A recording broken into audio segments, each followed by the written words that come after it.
Gibson of the International Secret Police. Ceiling zero, ceiling zero, ceiling zero, ceiling zero, ceiling zero.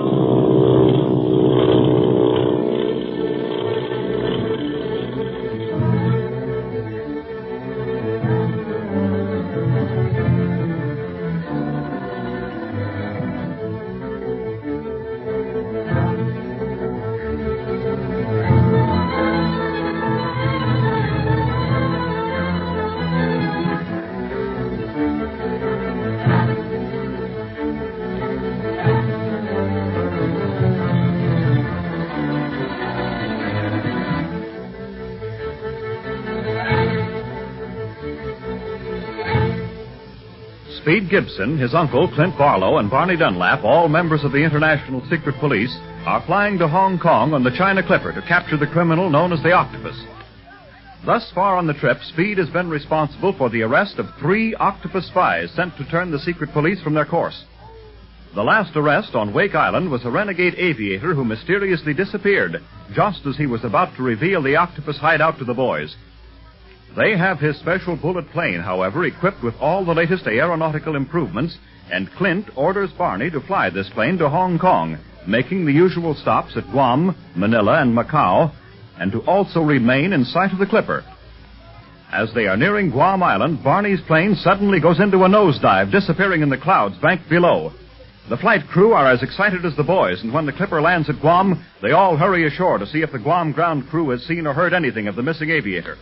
Gee, Clint, I sure hope that they've heard something from Barney. Well, they may have seen him come down and sent a boat out to help him. Oh, it was terrible to watch him drop into the clouds like he did. The sky was so empty. And those clouds he went into were so black, Marcia. I'm scared for Barney. Oh, don't you worry, Jean, honey. He's probably safe and sound somewhere. He's gotta be. Barney can't go out like that. He's too good a guy to... Clint, do you see who I see? Why, it can't be. But it is. It's Barney. Oh, Barney, you're all right. He did fall into the ocean. Oh, we were so worried about you. Hello, everybody. What's all the excitement about? What's all the excitement? Oh, that's a fine thing to say after scaring everybody out of a year's growth by going into that nosedive. You all were scared. How did you think I felt up there, coming down fast? It's hard to say which is the worst, Mr. Dunlap, sitting in the control clipper room, watching you dive out of sight, or doing the actual diving. As long as you're safe now, that's all that matters. Thanks, Smith. I kept hearing your signals come in, but I couldn't take time to answer them. I know if I didn't pull that plane out of the dive, I'd have a long swim ahead of me. Mr. Smith and the rest of the flight crew were swell, Barney. We were just going to see if the ground crew knew anything about you when you came up to it. The ground crew knows about me all right. When I came diving out of that broken overcast, they saw me and thought I was a goner sure. But what actually happened, Barney? Let's get out of this crowd and I'll tell you. Yes. See you later, Smith. Oh, you bet, Mr. Barlow. Over here on the other side of the dock's all right, huh, Clint? And look, there's Barney's plane. Yeah, and just let me get my hands on the octopus. I'll knock him so far it'll take him 2 years to walk back. Well, instead of telling us what you're going to do to the octopus, suppose you tell us what he did to you to send you into that spin. The big devilfish? He has some sort of radio control of that plane, and just about the time he knew I'd be in the air, he pressed a button. A metal pin dropped into the controls, and I was off in a nosedive. Imagine taking advantage of me while I was in a cloud bank. Well, what'd you do then, Barney? By the time I realized what had happened, I was in the clouds with visibility 0. Then you sent your idea over the radio telegraph, so I fumbled around until I located the pin, pulled it out, and straightened out the ship for a landing. And boy, when I did that, I was as close as I could be to the water and still level out for a decent landing. Well, why didn't you radio the Clipper that you were safe? I just sat down a few minutes before you came down, Clint.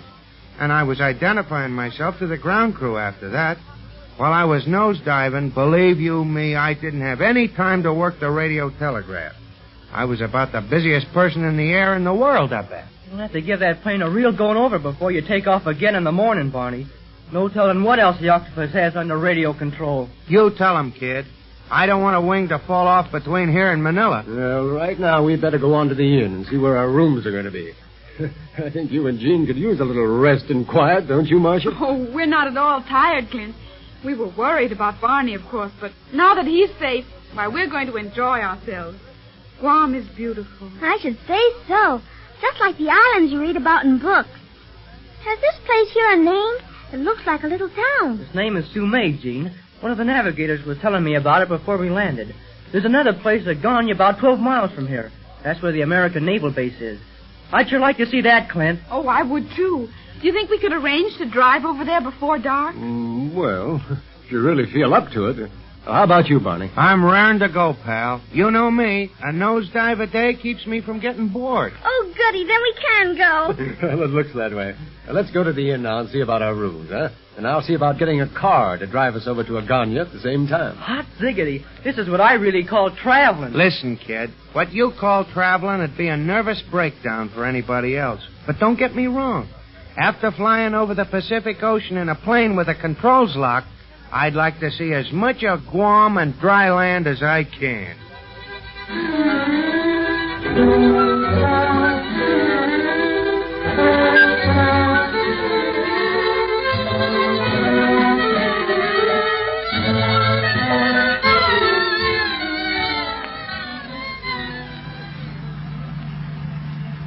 Look at those funny grass houses standing on top of those stilts, Speed. Uh-huh. Native huts. You know, Guam is so different from almost every place else. Here a person can find the real peace and beauty of island life. And yet, even way out here, they have electricity, paved roads, schools, movies, ice, everything. Yep. A guy born in Guam has everything but United States citizenship. Now, that's a funny thing. He owes allegiance to America, but he can never become a citizen. When is an American citizen not an American citizen? When he's born in Guam. See, I'm glad I was born in America then. The other's almost like being a man without a country. Oh, no, Speed. Guam is a naval base now, as you know. Every man here, aside from the Clipper ground crew, is a naval man with an official job, from the governor to the street sweeper.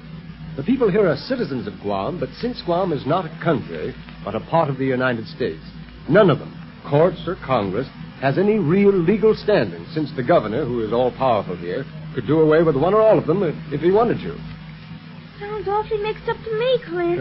Well, it's mixed up to most people, Gene. I'd advise you to admire the island itself and not try to fathom its political standing. Weren't we rather lucky to get a car, Clint? In a way. There are only a few on the island, but the Clipper people do everything possible to make their passengers happy. And hence the car. Hey, Speed, what are you looking so glum about? I wasn't looking glum. I was thinking. Oh, so that's what you call it. Kind of unusual, ain't it? I hope not, Barney.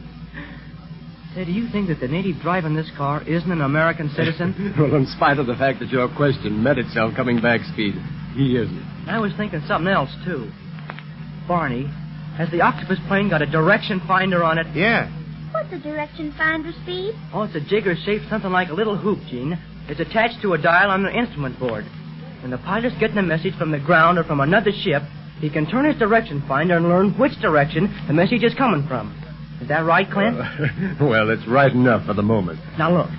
Next time the octopus gives out with another warning, why can't we use his own direction finder on him and learn just where his hideout is from that? But is such a thing possible? Oh, yes, Marcia. But several things must be done before our location can be accurately found. Now, for one thing, we need 2 direction finders. One from Barney's ship, and then one from another point, say a ship 100 or 200 miles away from us. And then when the message came through, they could both line the direction from where it came. And where the lines crossed, there would be the octopus. That sounds simple enough. Ain't as simple as it sounds, though. We're still too far away from Hong Kong to be able to locate the exact spot of his hideout. Once we get to China, though, it'll be a different story, providing he starts broadcasting again. Gee, I bet he won't. Well, I can almost guarantee that he won't. This man's a genius, Marcia. We happen to know that he's experimenting in shortwave radio. And has accomplished some astounding things, so knowing about the direction finders, he certainly wouldn't risk broadcasting to us once we're near enough China to check his station. But there must be some way of beating him at his own game, Clint. There is a way, Marcia. We don't know what it is yet, but that's why we're going to Hong Kong. Every criminal, no matter how clever he is, makes one mistake. If the octopus hasn't made his yet, he will. And that's how we're going to catch him. This is a spooky place, isn't it? The trees hang way over the road and through here. Yeah, I could find more cheerful spots on Guam myself than this, and I just landed. Oh, my goodness. Gee whiz, a blowout. We have to fly almost 6,500 miles to have a tire blowout. Sorry, Mr. Barlow. I will repair the tire immediately. All right, driver. I hope it won't hold us up too long. Oh, not at all. I have a spare tire which will replace the bad one. I wonder if I could help him. No, you better not, Speed.